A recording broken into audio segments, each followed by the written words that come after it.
Hi friends, welcome back to my YouTube channel. ಇವತ್ತು ತೊಗರಿಬೇಳೆ ಒಬ್ಬಟ್ಟನ್ನ ಮಾಡಿ ತೋರಿಸ್ತಾ ಇದ್ದೀನಿ ನೋಡಿ. ಹೇಗೆ ಮಾಡೋದು ಅಂತ ನೋಡೋಣ ಬನ್ನಿ. ಇನ್ನೇನು ಲಕ್ಷ್ಮಿ ಹಬ್ಬ ಹತ್ರಕ್ಕೆ ಬಂತು, ನಿಮ್ಮೆಲ್ಲರಿಗೂ ಯೂಸ್ ಆಗುತ್ತೆ ಅಂತ ಮೊದಲೇ ಮಾಡ್ತಾಯಿದ್ದೀನಿ ನೋಡಿ.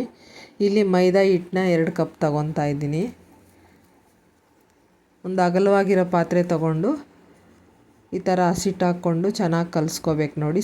ಸ್ವಲ್ಪನೇ ನೀರು ಹಾಕ್ಕೊಂಡು ಅರಿಶಿನ ಹಾಕ್ಕೊಂಡು ಒಂದು ಚಿಟಿಕೆ ಉಪ್ಪನ್ನ ಹಾಕ್ಕೋಬೇಕು. ಹಾಕ್ಕೊಂಡು ಕಲಿಸ್ಕೋಬೇಕು. ನಾನಿಲ್ಲಿ ಚಿರೋಟಿ ರವೆನೇನು ಸೇರಿಸಿಲ್ಲ, ನೀವು ಬೇಕಾದರೆ ಸೇರಿಸ್ಕೊಳ್ಳಿ. ಇದು ಹಂಗೆ ಮಾಡಿ ತೋರಿಸ್ತಾ ಇದ್ದೀನಿ ರವೆ ಇಲ್ದಲೆ. ಈ ಥರ ಚೆನ್ನಾಗಿ ಕಲಿಸ್ಕೋಬೇಕು ಹಸಿಟ್ಟನ್ನ. ಈಗ ನೀರಲ್ಲಿ ಕಲಸಾದ್ಮೇಲೆ ಕೊನೆಯಲ್ಲಿ ಎಣ್ಣೆ ಹಾಕ್ಕೊಂಡು ಕಲಿಸ್ತಾ ಇದ್ದೀನಿ ನೋಡಿ. ಚೆನ್ನಾಗಿ ಇಸ್ಕಿಕ್ಬೇಕು, ಮೆತ್ತಗಾಗೋವರೆಗೂ ಚೆನ್ನಾಗಿ ಇಸ್ಕಿ ಒಂದು ಅರ್ಧ ಗಂಟೆ ಸೈಡಿಗೆ ನೆನೆಸಿಕ್ಬೇಕು, ಬೇಳೆ ಬೇಯೋವರೆಗೂ. ಮೊದಲೇ ಕಲಸಿಟ್ಕೊಂಡಿದ್ದೀನಿ ನೋಡಿ. ಈಗ ಈ ಗ್ಲಾಸಲ್ಲಿ ತೊಗರಿಬೇಳೆನ 2 ಗ್ಲಾಸ್ ತೊಗೊತಾ ಇದ್ದೀನಿ. ಇಲ್ಲಿ ನಾನು ಶಿವಲಿಂಗು ಬೇಳೆ ತೊಗೊಂಡಿದ್ದೀನಿ, ತೊಗರಿಬೇಳೆ. ಇದು ಚೆನ್ನಾಗಿರುತ್ತೆ ಒಬ್ಬಟ್ಟಿಗೆ ಅಂತ ಇದೇ ತೊಗೊಂಡಿದ್ದೀನಿ ನೋಡಿ. 2 ಗ್ಲಾಸ್ ತೊಗೊಂಡಿದ್ದೀನಿ ಕ್ಲೀನ್ ಮಾಡಿಕೊಂಡು. ಮೊದಲು ಸ್ಟವ್ ಮೇಲೆ ನೀರಿಟ್ಕೋಬೇಕು ನೋಡಿ. ಕಡಾಯಿನ ಇಟ್ಕೊಂಡು ನಿಮ್ಮ ಹತ್ರ ಯಾವ ಪಾತ್ರೆ ಇದ್ದರೆ ಆ ಪಾತ್ರೆನ ಇಟ್ಕೊಳ್ಳಿ. ಬೇಳೆ 4ರಷ್ಟು ನೀರು ಹಾಕಿದ್ರೆ ಒಳ್ಳೆಯದು. ನಾನಿಲ್ಲಿ 5 ಗ್ಲಾಸ್ ನೀರು ಹಾಕ್ತಾಯಿದ್ದೀನಿ. ಈ ಗ್ಲಾಸಲ್ಲಿ ಬೇಳೆ ಯಾವುದ್ರಲ್ಲಿ ತೊಗೊಂಡಿದ್ದೀವೋ ಅದರಲ್ಲಿ 5 ಗ್ಲಾಸ್ ನೀರು ಹಾಕ್ತಾಯಿದ್ದೀನಿ. ಈಗ ನೀರು ಕುದೀತಾ ಇದೆ. ಬೇಳೆನ ತೊಳ್ಕೊಂಡು ಬೇಳೆ ಹಾಕ್ಕೊತಾ ಇದ್ದೀನಿ ನೋಡಿ. 2 ಗ್ಲಾಸ್ ಬೇಳೆನ ಸೇರಿಸ್ಕೊತಾ ಇದ್ದೀನಿ ಕುದಿಯೋ ನೀರಿಗೆ.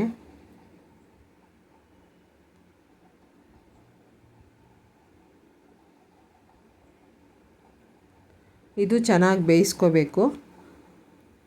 ಆಗಾಗ ಚೆಕ್ ಮಾಡ್ಕೊತಾ ಇರಬೇಕು ಬೆಂದಿದೆಯಾ ಇಲ್ವಂತ. ತುಂಬ ನುಣ್ಣಗೂ ಬೇಯಿಸ್ಕೋಬಾರ್ದು. ಹೂರಣ ತುಂಬ ಮೆತ್ತಗೆ ಬಂದರೆ ತಿರುಗಿ ಮಾಡೋಕ್ಕೆ ಬರೋದಿಲ್ಲ. ಈ ಪಕ್ಕದಲ್ಲಿ ಬೆಲ್ಲನ ಕರಗಿಸ್ಕೊತಾ ಇದ್ದೀನಿ ನೋಡಿ. 1 ಟೀ ಗ್ಲಾಸು ನೀರು ಸೇರಿಸ್ಕೊಂಡು, ನಾನು ಯಾವ ಮೆಜರ್ಮೆಂಟ್ ತೊಗೊಂಡಿದ್ದೀನೋ, ಯಾವ ಗ್ಲಾಸಲ್ಲಿ ತೊಗೊಂಡಿದ್ದೀನೋ ಬೇಳೆ, ಅದೇ ಗ್ಲಾಸಲ್ಲೇ 2 ಗ್ಲಾಸು ಬೆಲ್ಲ, 2 ಗ್ಲಾಸೂ ಸ್ವಲ್ಪ ಬೆಲ್ಲ ತೊಗೊಂಡಿದ್ದೀನಿ ಹೆಚ್ಚಾಗಿ. ಸ್ವೀಟ್ ಕಡಿಮೆ ಇದ್ದರೆ ಸ್ವಲ್ಪ ಜಾಸ್ತಿ ಹಾಕ್ಕೊಳ್ಳಿ.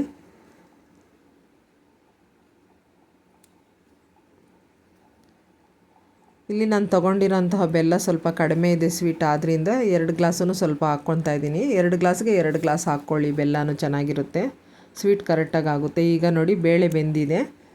ನೀರನ್ನ ಬಸಿದ್ಕೊತಾ ಇದ್ದೀನಿ ಸೈಡ್ಗೆ ನೋಡಿ. ಈಗ ನೀವು ನೋಡ್ತಾ ಇರ್ಬೋದು ಬೇಳೆ ಚೆನ್ನಾಗಿ ಬೆಂದಿದೆ. ತುಂಬ ನುಣ್ಣಗೂ ಬೇಯಿಸಬಾರ್ದು, ಈ ಅದಕ್ಕೆ ಬೇಯಿಸಿರಬೇಕು. ಈಗ ನೀರು ಸೈಡಿಗೆ ಬಸಿದ್ಕೊಂಡು ಆರಾಗಿ ಬಿಟ್ಟಿದ್ದೀನಿ ನೋಡಿ. ಇದು ಸಾಂಬಾರು ಮಾಡೋದಕ್ಕೆ ಸೈಡ್ಗೆ ಇಟ್ಕೊಂಡಿದ್ದೀನಿ ನೀರನ್ನ. ಈಗ ಬೆಲ್ಲ ಕರಗಿಸ್ಕೊಂಡು ಒಂದು ಬಾಣಲಿಗೆ ಹಾಕ್ಕೊತಾ ಇದ್ದೀನಿ. ಇದೇನು ಪಾಕ ಬರೋ ಅವಶ್ಯಕತೆ ಇಲ್ಲ. ಈಗ ನೋಡಿ ಬೇಳೆ ಸೇರಿಸ್ಕೊತಾ ಇದ್ದೀನಿ. ನಾನಿವತ್ತು ನಿಮಗೆ ಡಿಫ್ರೆಂಟಾಗಿ ಮಾಡಿ ತೋರಿಸ್ತೀನಿ. ಈ ಥರ ಮಾಡೋದ್ರಿಂದ ಯಾರೇ ಒಬ್ಬಟ್ಟು ಮಾಡಲಿ, ಫಸ್ಟ್ ಟೈಮ್ ಒಬ್ಬಟ್ಟು ಮಾಡಿದ್ರೂ ಕೂಡ ಕೆಟ್ಟೋಗೋದಿಲ್ಲ, ಪರ್ಫೆಕ್ಟಾಗಿ ಒಬ್ಬಟ್ಟು ಬರುತ್ತೆ ಆ ಥರ ಇದು ನೋಡಿ. ಈ ಥರ ಬೆಲ್ಲ ನೀರಿಗೆ ಬೇಳೆನ ಬೇಯಿಸ್ಕೊಂಡಿರೋ ನೀರನ್ನು ಬೇಳೆನ ಹಾಕ್ಕೊಂಡಿದ್ದೀನಿ. ಈಗ ಅರ್ಧ ಚಿಪ್ಪು ತೆಂಗಿನ ತುರಿ ಹಾಕ್ಕೊತಾ ಇದ್ದೀನಿ. ಕಾಯಿ ತುರಿ, ಹಸಿ ಕಾಯಿ ತುರಿ ಹಾಕ್ಕೋಬೇಕು. ಚೆನ್ನಾಗಿ ಹಸಿ ಕಾಯಿ ತುರಿನ ಇದರಲ್ಲೇ ಬೇಯಿಸ್ಕೊಳ್ಳಿ ನೋಡಿ. ಈ ಅದಕ್ಕೆ ಬರಬೇಕು, ಚೆನ್ನಾಗಿ ನೀರೆಲ್ಲ ಹಿಂಗೋಗ್ಬೇಕದು, ಬೆಲ್ಲದ ಪಾಕ ಥರ ಆಗಬೇಕು ನೋಡಿ. ಈ ಥರ ಗಟ್ಟಿ ಅದಕ್ಕೆ ಬಂದಮೇಲೆ ಆಫ್ ಮಾಡ್ಕೊಳ್ಳಿ. ಆಫ್ ಮಾಡ್ಕೊಂಡು ಚೆನ್ನಾಗಿ ಆರಿಸ್ಕೋಬೇಕು. ಈಗ ಏಲಕ್ಕಿ ಹಾಕ್ತಾಯಿದ್ದೀನಿ. ಚೆನ್ನಾಗಿ ಆರಿಸ್ಕೊಂಡು ನಂತರ ಅದನ್ನು ಬೇಳೆನ ಹೂರ್ಣವಾಗಿ ರುಬ್ಕೋಬೇಕು ನೋಡಿ. ನಾನು ಗ್ರೈಂಡರ್ಗೆ ಹಾಕ್ಕೊತಾ ಇದ್ದೀನಿ. ಇಲ್ಲಿ ಮಿಕ್ಸಿಗೂ ಹಾಕ್ಕೋಬೋದು, ಕರೆಕ್ಟಾಗಿ ಬರುತ್ತೆ. ಈ ಥರ ಬೇಯಿಸೋದ್ರಿಂದ, ಪಾಕ ತೆಗಿಯೋದ್ರಿಂದ ಚೆನ್ನಾಗಿ ಬರುತ್ತೆ. ನೀವು 1 ವಾರ ಇಟ್ಟರು ಒಬ್ಬಟ್ಟು ಕೆಡೋದಿಲ್ಲ, ಅಷ್ಟು ಚೆನ್ನಾಗಿರುತ್ತೆ ಈ ಥರ ಮಾಡೋದ್ರಿಂದ ನೋಡಿ. ಈಗ ಹೂರಣ ರೆಡಿ ಆಗ್ತಾಯಿದೆ.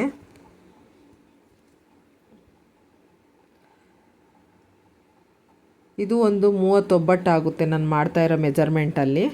ಈಗ ನೋಡಿ ರೆಡಿ ಆಯಿತು ಹೂರಣ. ಈಗ ಹೇಗೆ ಮಾಡೋದು ಒಬ್ಬಟ್ಟು ಅಂತ ತೋರಿಸ್ತೀನಿ ಬನ್ನಿ ನೋಡಿ. 1/2 ಅವರ್ ಮುಂಚೆನೇ ಕಲಸಿಟ್ಕೊಂಡಿದ್ದೆ. ಈ ಥರ ಚೆನ್ನಾಗಿ ಮೆತ್ತಗೆ ಬಂದಿದೆ ಹಸಿಟ್ಟು, ಮೈದಾ ಹಿಟ್ಟು. ಈಗ ಸ್ವಲ್ಪನೇ ಹಸಿಟ್ಟು ತಗೊಂಡು ಉಂಡೆಗಳ್ನ ಮಾಡಿಕೊಂಡು ನೋಡಿ ಸೈಡ್ಗೆ ಇಟ್ಕೊತಾ ಇದ್ದೀನಿ. ಮೊದಲೇ ಈ ಥರ ತಗೊಂಡು ಎಣ್ಣೆ ಕೈಗೆ ಸವರ್ಕೊಂಡು ಈ ಥರ ಚಿಕ್ಕ ಚಿಕ್ಕ ಉಂಡೆಗಳ್ನ ಮಾಡಿ ಸೈಡ್ಗೆ ಇಟ್ಕೊತಾ ಇದ್ದೀನಿ. ಈಗ ಹೂರ್ಣದ ಉಂಡೆನೂ ಸ್ವಲ್ಪ ಚಿಕ್ಕ ಚಿಕ್ಕ ಉಂಡೆಗಳ್ನ ಮಾಡಿ ಸೈಡ್ಗೆ ಇಟ್ಕೊಂಡಿದ್ದೀನಿ, ಬೇಗ ಆಗುತ್ತೆ ಅಂತ. ಈ ಅದಕ್ಕೆ ತಗೊಂಡಿದ್ದೀನಿ ನೋಡಿ ನಾನು. ಈಗ ಹೇಗೆ ಮಾಡೋದು ಅಂತ ತೋರಿಸ್ತಾ ಇದ್ದೀನಿ ನೋಡಿ.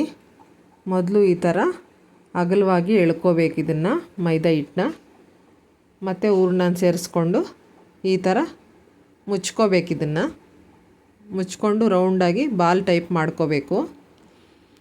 ಸ್ವಲ್ಪ ಎಣ್ಣೆ ಸವರ್ಕೊಂಡು ಸೈಡ್ಗೆ ಇಟ್ಕೊಳ್ಳಿ. ನೋಡಿ ಈ ಥರ ಮಾಡೋದ್ರಿಂದ ಸ್ವಲ್ಪ ಆರಿದ್ರೂ ನೀಟಾಗಿ ತಟ್ಟಾಗಿ ಬರುತ್ತೆ.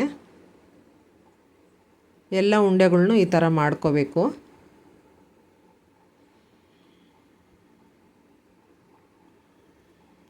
ನೋಡಿ ಇನ್ನೊಂದು ತೋರಿಸ್ತಾ ಇದ್ದೀನಿ. ಇವಾಗ ಹಸಿಟ್ಟನ್ನ ಈ ರೀತಿ ತಗೊಂಡು ಮತ್ತು ಹೂರ್ಣದ ಉಂಡೆನ ತಗೋಬೇಕು. ಈ ಥರ ಇಟ್ಕೊಂಡು ಕ್ಲೋಸ್ ಮಾಡ್ಕೋಬೇಕು. ಇದನ್ನು 4 ಕಡೆನೂ ಎಲ್ಲ ಕಡೆ ಕ್ಲೋಸ್ ಮಾಡಿಕೊಂಡು ಎಣ್ಣೆ ಸವರಿ ಸೈಡ್ಗೆ ಇಟ್ಕೋಬೇಕು. ಎಕ್ಸ್ಟ್ರಾ ಏನಾದರೂ ಈ ಥರ ಹಸಿಟ್ಟು ಬಂದಿದ್ದರೆ ತೆಗೆದಾಕ್ಕೊಳ್ಳಿ, ನೀಟಾಗಿ ಬರುತ್ತೆ. ನಿಮ್ಗೆ ಗೊತ್ತಾಗಿಲ್ಲ ಅಂದರೆ ಸ್ವಲ್ಪ ಹೆಚ್ಚಾಗೆ ತಗೊಳ್ಳಿ ಹಸಿಟ್ಟು. ಈ ಕನಕ ಕಲಸೋದು ತುಂಬ ಇಂಪಾರ್ಟೆಂಟು ಒಬ್ಬಟ್ಟು ಮಾಡೋದ್ರಲ್ಲಿ. ತುಂಬ ತೆಳುವಾಗೂ ಕಲಿಸ್ಕೋಬೇಡಿ, ಹೊಸ್ದಾಗಿ ಮಾಡೋರಿಗೆ ತುಂಬ ಕಷ್ಟ ಆಗುತ್ತೆ. ಚೆನ್ನಾಗಿ ಇಸಗ್ದಷ್ಟು ಚೆನ್ನಾಗಿ ಬರುತ್ತೆ ಒಬ್ಬಟ್ಟು. ಸ್ವಲ್ಪ ಹೊತ್ತು ನೆನೆಸ್ಬಿಡಬೇಕು. ಟೈಮ್ ಇದ್ದರೆ 1 ಅವರ್ ನೆನೆಸಿದ್ರೆ ಇನ್ನೂ ಚೆನ್ನಾಗಿ ಬರುತ್ತದು. ನಾನಿಲ್ಲಿ 1/2 ಅವರ್ ನೆನೆಸಿದ್ದೀನಿ ನೋಡಿ. ಈ ಥರ ಎಕ್ಸ್ಟ್ರಾ ಇರೋದನ್ನು ಹಸಿಟ್ಟನ್ನ ತೆಗೆದಾಕ್ತಾಯಿದ್ದೀನಿ. ಹೂರ್ಣ ಅದಕ್ಕೆ ತಗ್ಗಟ್ಟಾಗಿ ಇಡಬೇಕು ನೋಡಿ. ಈಗ ಹೇಗೆ ತಟ್ಟೋದು ಅಂತ ತೋರಿಸ್ತೀನಿ ಬನ್ನಿ. ಒಂದು ಬಟರ್ ಪೇಪರ್ ತೊಗೊಂಡಿದ್ದೀನಿ. ನಿಮ್ಮ ಹತ್ರ ಯಾವ ಪೇಪರ್ ಇದ್ದರೆ ಅದು, ಇಲ್ಲ ಬಾಳೆ ಎಲೆ ಮೇಲೇನೂ ಈ ಥರ ತಟ್ಬೋದು ನೋಡಿ. ಎಣ್ಣೆ ಸವರ್ಕೊಂಡು ಈ ಥರ ತಟ್ತಾಯಿದ್ದೀನಿ ನೋಡಿ.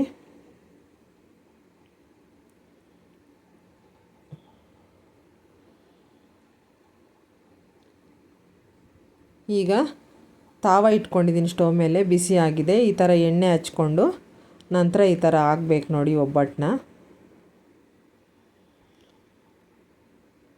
ಹೊಸ್ದಾಗಿ ಮಾಡೋರಾದರೆ ತುಂಬ ತೆಳು ತೊಟ್ಕೋಬೇಡಿ, ಮತ್ತು ಈ ಥರ ಎತ್ತಕ್ಕೂ ಬರೋದಿಲ್ಲ, ಕಿತ್ತೋಗುತ್ತದು.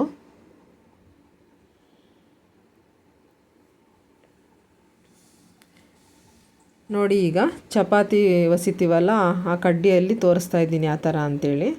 ಈ ಥರ ಚಪಾತಿ ಥರನೇ ಉಜ್ಜಿತಾ ಇದ್ದೀನಿ ನೋಡಿ. ಇನ್ನೂ ಪರ್ಫೆಕ್ಟಾಗಿ ಬರುತ್ತೆ. ಎಣ್ಣೆ ಹಚ್ಕೊಂಡು ಸ್ವಲ್ಪ ಈ ಥರ ಮಾಡ್ಕೊಳ್ಳಿ. ಕೈಯಲ್ಲಿ ತಟ್ಟಾಗಿ ಬರದೇ ಇರೋರು ಈ ಥರ ಮಾಡ್ಕೊಳ್ಳಿ, ಇನ್ನೂ ಚೆನ್ನಾಗಿ ಬರುತ್ತೆ.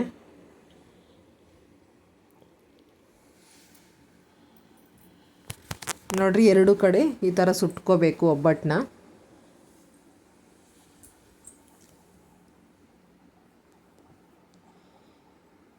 ಸುಟ್ಕೊಂಡು ಈಗ ಸೈಡ್ಗೆ ತೆಗೆದಾಕ್ಕೊತಾ ಇದ್ದೀನಿ. ಈಗ ನೋಡಿ ಇನ್ನೊಂದು ತೋರಿಸ್ತಾ ಇದ್ದೀನಿ. ಗೊತ್ತಾಗದೇ ಇರೋರಿಗೆ ಈಸಿ ಆಗುತ್ತೆ ಒಂದು 2-3 ತೋರಿಸೋದ್ರಿಂದ ಅಂತ ತೋರಿಸ್ತಾ ಇದ್ದೀನಿ ನೋಡಿ. ಈ ಥರ ಉಜ್ಜಿಕೊಂಡು ಹೆಂಚು ಮೇಲೆ ಹಾಕಿ ಸುಟ್ಕೋಬೇಕು.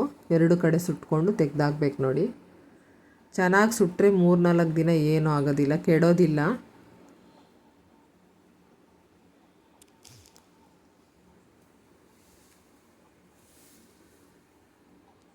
ಒಬ್ಬಟ್ಟು ಯಾರ್ಯಾರಿಗಿಷ್ಟ ಅಂತ ಕಮೆಂಟ್ ಮಾಡಿ. ಈ ಥರ ಮಾಡೋದ್ರಿಂದ ಎಲ್ಲರೂ ಇಷ್ಟಪಟ್ಟು ತಿಂತಾರೆ, ತುಂಬ ರುಚಿಯಾಗಿರುತ್ತೆ. ನಮ್ಮ ಚಾನಲ್ನ ಇನ್ನೂ ಯಾರು ಸಬ್ಸ್ಕ್ರೈಬ್ ಮಾಡಿಲ್ಲ, ಸಬ್ಸ್ಕ್ರೈಬ್ ಮಾಡ್ಕೊಂಡು ನೋಡಿ. ನೋಡಿ ಈಗ ಒಬ್ಬಟ್ಟು ರೆಡಿಯಾಗಿದೆ. ನೀವು ಕೂಡ ಟ್ರೈ ಮಾಡಿ ಹೇಗೆ ಬಂತು ಅಂತ ಹೇಳಿ.